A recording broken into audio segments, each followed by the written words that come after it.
Toutes et tous ceux qui étaient là l'année dernière à peu près.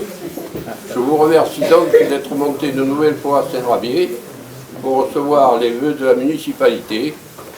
Les biens, bien entendu, pour une bonne année, une bonne santé et une bonne réussite pour 2025.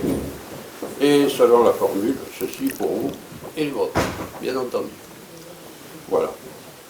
Alors, il est évident que en cette période, ça paraît banal de souhaiter une bonne année. Mais on peut aussi en profiter pour saluer les personnalités qu'on voit quelquefois et qu'on voit moins souvent, et qui se sont dérangées pour recevoir nos vœux à Saint-Rabier. Je vois la gendarmerie nationale, avec son commandant en chef, le lieutenant. Je vois pas le peloton autoroutier qui m'avait dit qu'il serait là. Ils étaient là, ils reviennent, ils ont eu un imprévu. Voilà. Bon, on considérera les parcs présents. On trinquera tout à l'heure. Monsieur le commandant des sapeurs-pompiers du Lardin, que je remercie, et qui je vois monsieur Harel également, qui représente la direction administrative de la communauté de communes, que je remercie d'être venu. Monsieur le président de la communauté de communes, président également, vous êtes président de quoi encore? Du foot, allez. Allez, président du foot à Tenon. Bah, c'est pareil. Il y a un grand match ce soir, si vous voulez. Voilà. Monsieur Bousquet, que nous connaissons bien et qui revient fidèlement chaque année. Conseiller départemental. Comment? Conseiller départemental. Et, oui, conseiller départemental, oui. Je ne l'ai pas dit? Non. C'est parti des bases. Il est quand même. Mais il est à lui. Hein. Voilà, tout ceci, évidemment, est une occasion pour moi de remercier les personnes dont je viens d'énoncer les fonctions et qui nous ont rendu de grands services tout au long de l'année. La gendarmerie, évidemment, c'est pas pour une complaisance particulière, mais il faut dire que nous en avons besoin de temps en temps. Et je vais dire presque hélas. Et cette année passée, nous avons été très heureux car nous avons eu quand même quelques succès dans nos collaborations. Avec les sapeurs-pompiers du Lardin, centre de secours également. On en a besoin au moment les plus inattendus. Et ils répondent tous fidèlement, sympathiquement. Ils ont une grande utilité, bien entendu, parce que la déficience des services médicaux, je ne vais pas employer un autre mot qui serait excessif, mais enfin nous plonge quelquefois dans l'inquiétude. Et nous avons le recours aux sapeurs-pompiers qui connaissent les bonnes démarches et les bonnes adresses. Voilà. Alors, je remercie également toutes les personnes qui ont contribué tout au long de l'année, comme d'habitude, au bon fonctionnement de la commune, c'est-à-dire les conseillers municipaux. Je ne vais pas dire mes conseillers municipaux parce qu'ils n'appartiennent pas. Et je vois que beaucoup se laissent aller à cette formule. Voilà. En tout cas, je les remercie. Nous avons été supportables les uns pour les autres. Et c'est quelque chose qui va bien. Voilà. Le conseil municipal de Saint-Rabier, comme les autres, sont des conseils vivants. Ce n'est pas toujours l'unanimité, mais ça l'est souvent la majeure partie des cas.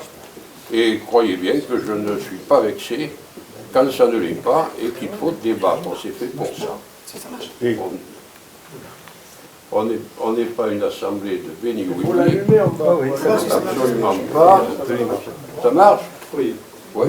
Ça donne quelque chose? Oui. Si vous le mettez plus près. Plus près? Voilà, comme ça. Il faut vraiment parler dedans. Il faut parler dedans. Ah, voilà. Pour rentrer dedans, c'est difficile. Hein. Voilà, donc remerciements à mes collègues conseillers municipaux adjoints qui m'ont assisté tout au long de l'année et qui m'ont rendu de grands services. voyez, même, je pensais, je disais tout à l'heure, autour de moi, que je croyais que j'allais leur passer le relais aujourd'hui, parce que j'étais pas en forme les jours derniers. Mais enfin, une grippette passagère, et je pense en être venu à bout pour quelque temps. Jusqu'à la prochaine, me direz-vous. Voilà. Donc, dans le nombre des remerciements que je dois adresser, je ne vais pas oublier tous ceux à qui nous avons recours au long de l'année. Bien entendu, les responsables du groupe scolaire, nos institutrices, qui sont charmantes. Nous en avions qui étaient très bien, et bien il en est venu d'autres qui sont aussi excellentes, très agréables, et finalement on en entend parler qu'en bien. Alors tout ça, pour vous donner quelques nouvelles de notre école, elle fonctionne avec un nombre qui pourrait être un peu plus important d'élèves, 35 je crois, c'est ça, à un près. Et à un certain moment, dans le regroupement scolaire auquel nous appartenons, de la Berchellerie Périnac et Châtres, il était question de fermer, et encore, l'inspection académique parle de procéder à un retrait. C'est la formule qui est employée, je crois, monsieur le président.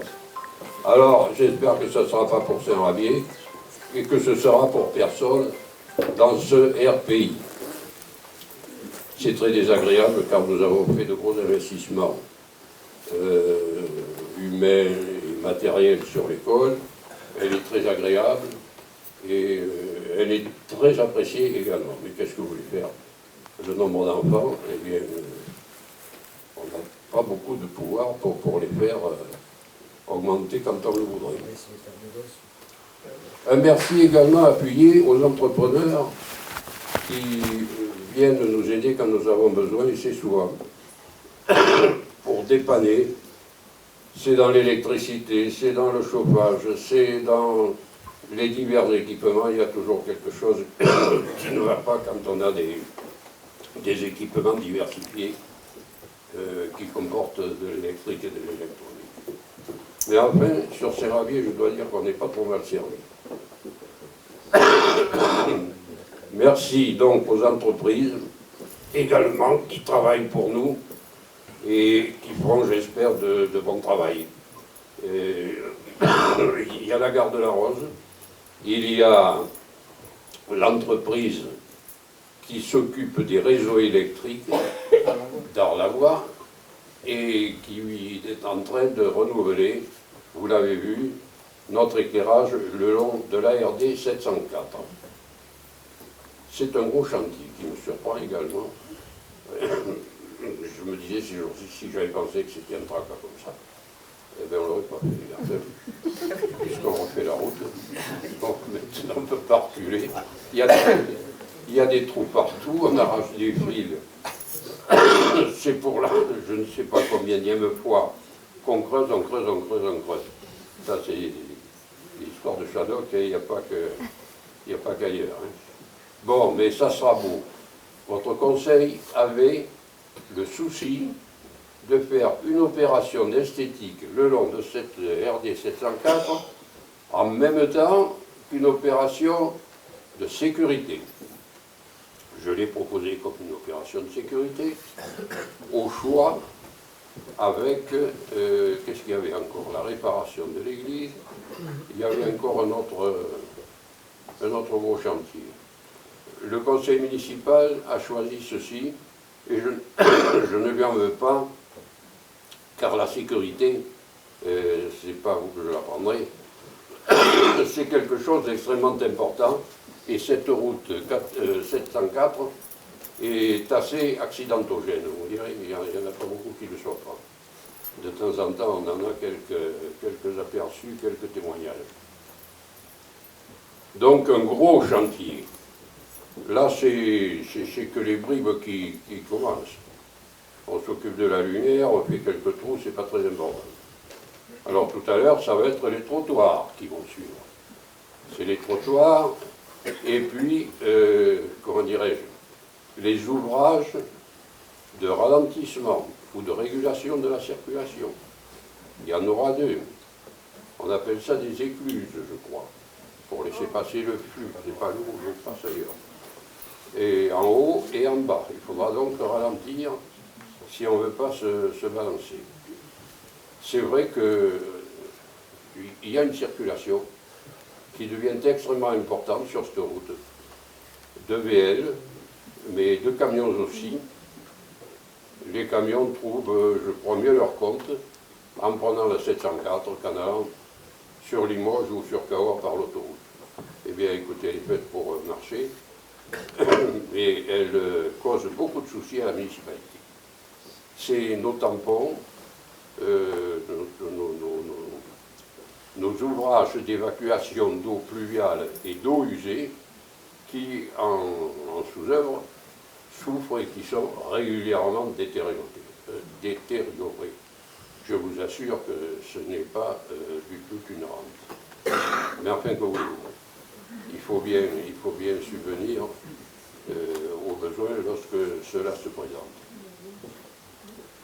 Nous avons bien entendu amené tout au long de cette année, il n'y a pas que ça qui nous occupe, bien que ça nous occupe pas mal, ça nous occupera financièrement aussi. Nous avons un projet qui va flirter avec les 800 000 euros. Vous me direz que 800 000 euros, à côté de ce qu'on entend, ça et là, ça paraît minable. Mais pour les finances, c'est un radier, et c'est plus que c'est le budget global, hein, même un peu dépassé. Bon, nous y arriverons, nous avons été économes, j'ai été radin, et je continue à l'être un petit peu, on me le dit, mais il faut être comme ça, qu'est-ce que vous voulez faire? Quand on a 40 sous, on ne peut pas dépenser 3 francs, sinon on empruntait, puis si on retrouvait là-dedans. Nous avons été, je ne dis pas félicités, parce que vous me direz, ben oui, vous êtes un beau radin, et vous vous vantez des félicitations du Trésor public. Ben non, mais enfin, je dis ce qui est quelquefois, parce que c'est pas toujours facile de jongler avec les exigences de la réglementation, mais enfin, bon, on est en phase avec ces gens-là. Et je pense que ça nous aidera aussi pour obtenir auprès des cofinanceurs l'argent que nous n'avons pas. En effet, il faudra faire un petit emprunt. Au passage, puisqu'on parle de sous, nous n'avons pas voulu, et nous n'augmenterons pas la fiscalité cette année. Peut-être pas l'année prochaine non plus, puisque l'État le fait un peu pour nous. Mes collègues élus, ils le savent. Quand on vous dit on n'augmente pas les impôts, on n'est pas menteur. Ça part pas de nous. Ça part de l'État qui monte un petit peu la base, l'assiette, et puis le taux, ben voilà, on peut dire on n'y touche pas, mais si l'assiette monte assez, le résultat c'est que vous payez un peu plus d'impôts, quand même. Voilà. Alors ça sera aussi le cas, je ne sais pas trop combien il y a, de 4% de relèvement des bases. Beaucoup moins cette année. 1,7. 1,7 cette année. C'était l'année dernière que ça avait beaucoup augmenté. Cette année, c'est pas beaucoup. Alors l'année prochaine, ce sera plus.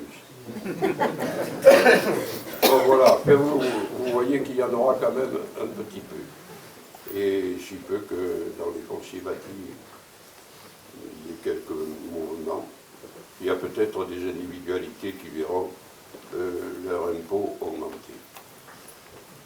Voilà, alors de ce côté-là, nous avons aussi à assurer le fonctionnement en dehors du projet important que je viens de vous décrire et qui est en train de voir le jour.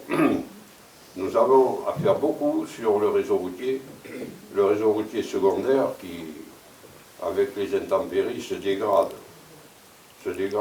considérablement. Qu'est-ce que vous voulez faire? L'agriculture fait circuler des charrois lourds, encombrants, dégradants pour la structure. Bon, c'est quelque chose de normal, Et on ne peut pas l'empêcher. Et on ne peut pas le reprocher. On peut dire aux gens de faire attention. Si je le dis, faites-y attention le plus possible, parce qu'il y en a quelquefois. On se demande si ça n'a pas été labouré. Mais enfin, on me dit c'est les chemins, c'est les paysans qui ont besoin de travailler comme ça, et c'est sans doute vrai. Voilà, donc faites dans le moins possible comme ça. Voilà, alors je ne vais pas être très très long, puisque M. Bousquet m'a soufflé tout à l'heure à l'oreille qu'il fallait que je sois bref, parce qu'il veut vous dire quelque chose et il faut qu'il parte ailleurs.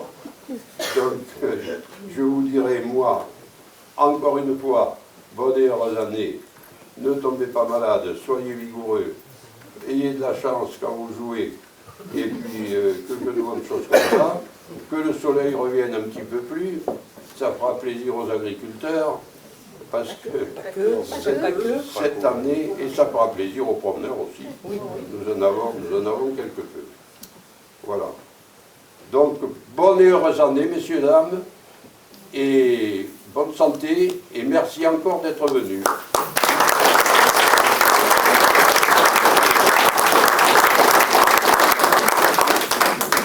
Monsieur le maire, mesdames et messieurs les conseillers municipaux, mesdames et messieurs les responsables d'associations, les services de l'État, la gendarmerie, les pompiers, les administrations, les chefs d'entreprise, la presse, mesdames et messieurs. Donc, je ne vous ai pas demandé d'être court, hein, monsieur Delpi.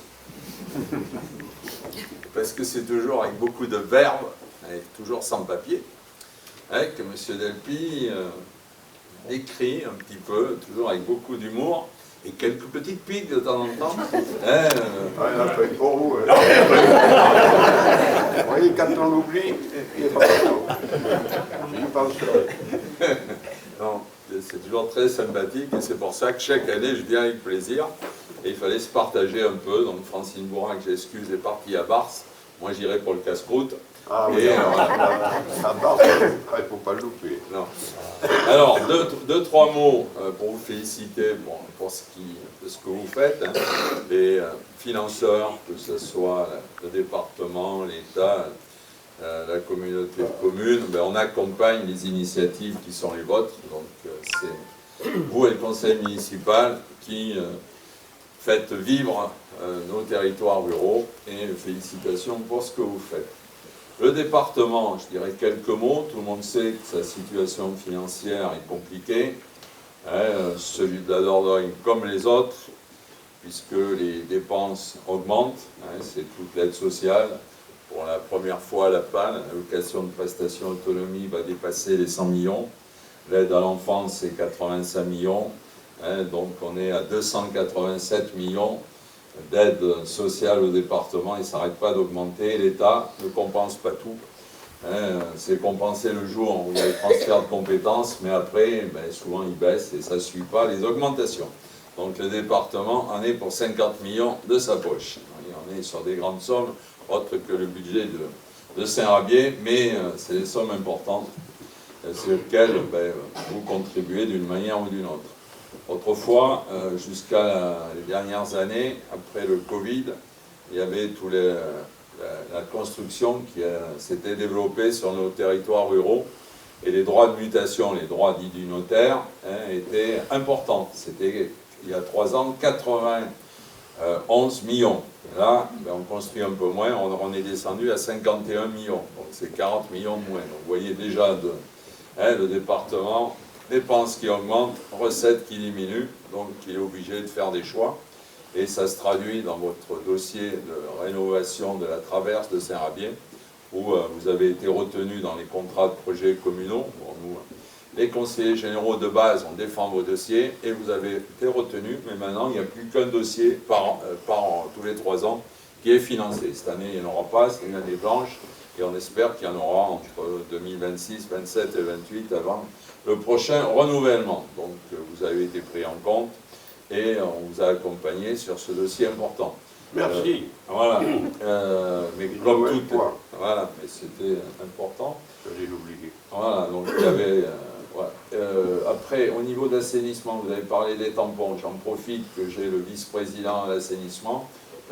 Quand les tampons bougent, c'est notre compétence.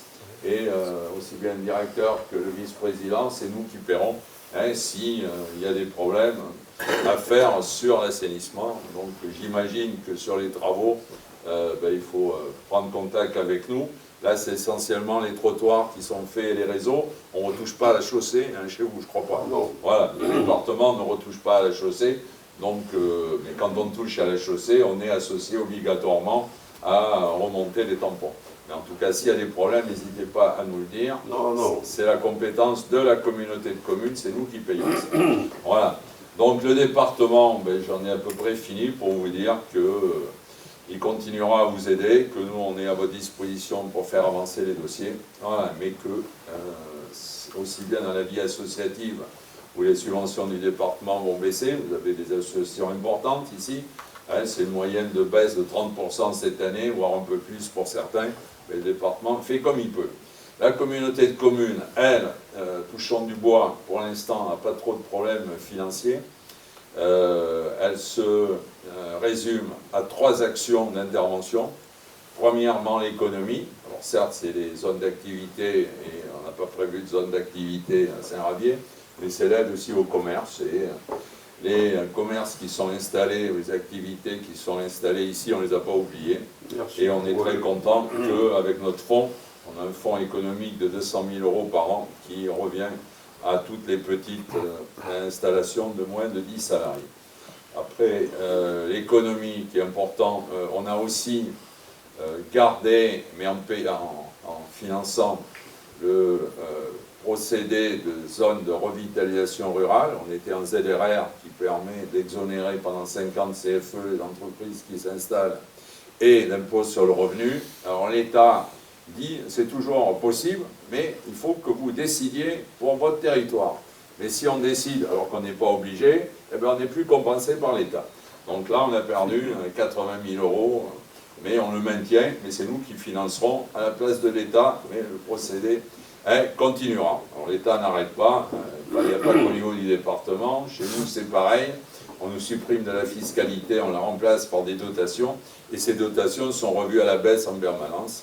Malgré tout ça, grâce à la gestion rigoureuse du directeur financier que vous avez salué tout à l'heure, Nicolas Harel, grâce au vice-président, on a des finances qui sont à peu près confortables. Et ces finances à peu près confortables nous permettront de développer le 3e point, qui est l'aide aux communes.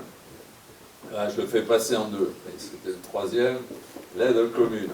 Et puisque le département peut moins faire, on a l'intention de créer un fonds de concours pour accompagner un dossier par mandat des communes, plafonné à une certaine somme, à 25% de subvention. C'est ce qu'on fera, ce qu'on est en train d'étudier. Parallèlement, dès cette année, on a mis un fonds de concours pour la défense incendie, etc., etc.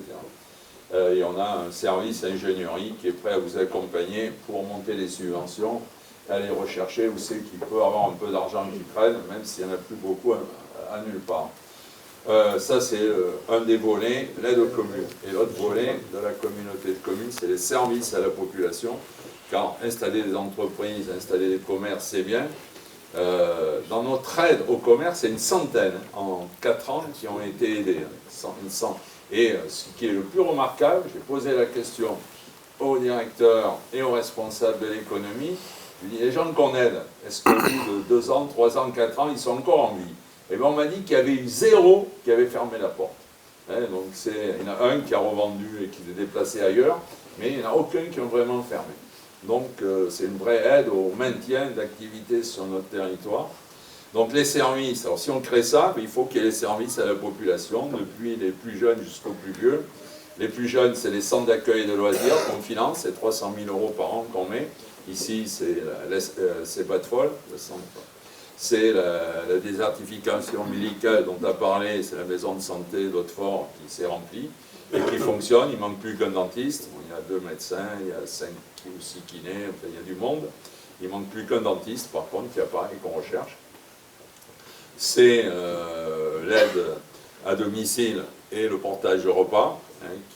hélas, il y a une grande organisation cette année qui va se faire entre l'aide à domicile et les soins infirmiers à domicile. Il y a une nouvelle structure qu'on est en train de gérer qui est censée être un guichet unique, où soit c'est l'aide à domicile, soit c'est l'infirmière.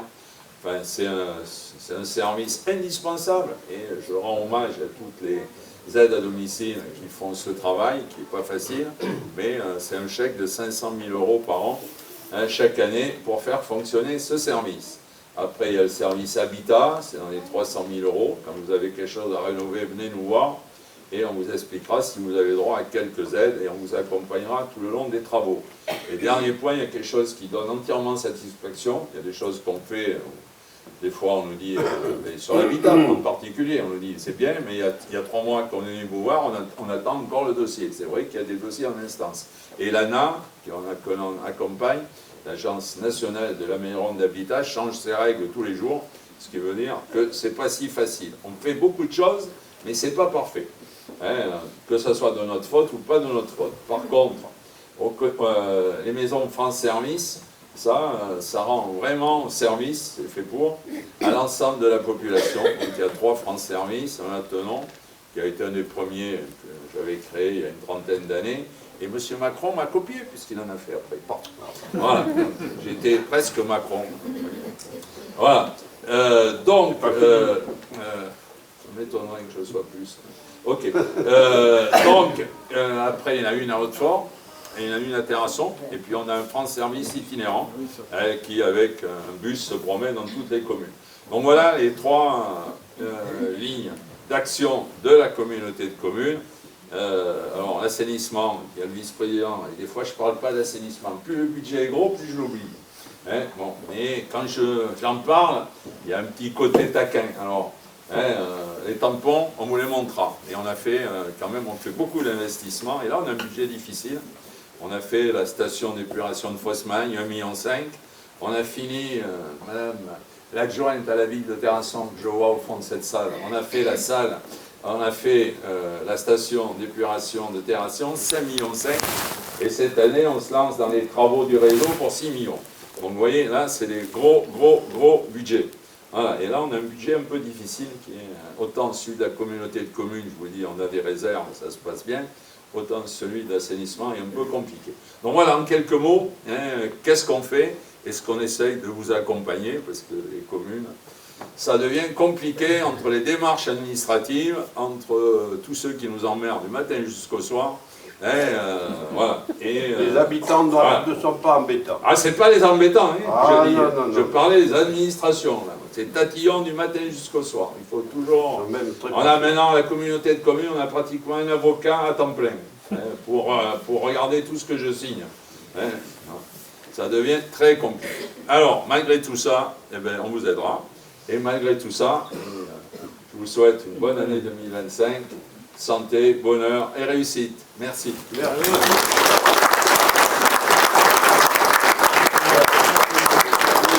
Pour vos démarches qui nous ont apporté quelques pésétages dans notre projet. Voilà. Et M. Harel, je le remercie également parce qu'on va vers lui souvent quand on a des questions un petit peu épineuses et que ça devient de plus en plus fréquent. Il trouve toujours une solution lui-même auprès de ses services. Voilà, donc merci à tous, merci à la communauté de communes, aux élus, aux habitants. Et maintenant, je vais vous inviter à vous rapprocher de la table pour que nous prenions le verre de l'amitié. Voilà.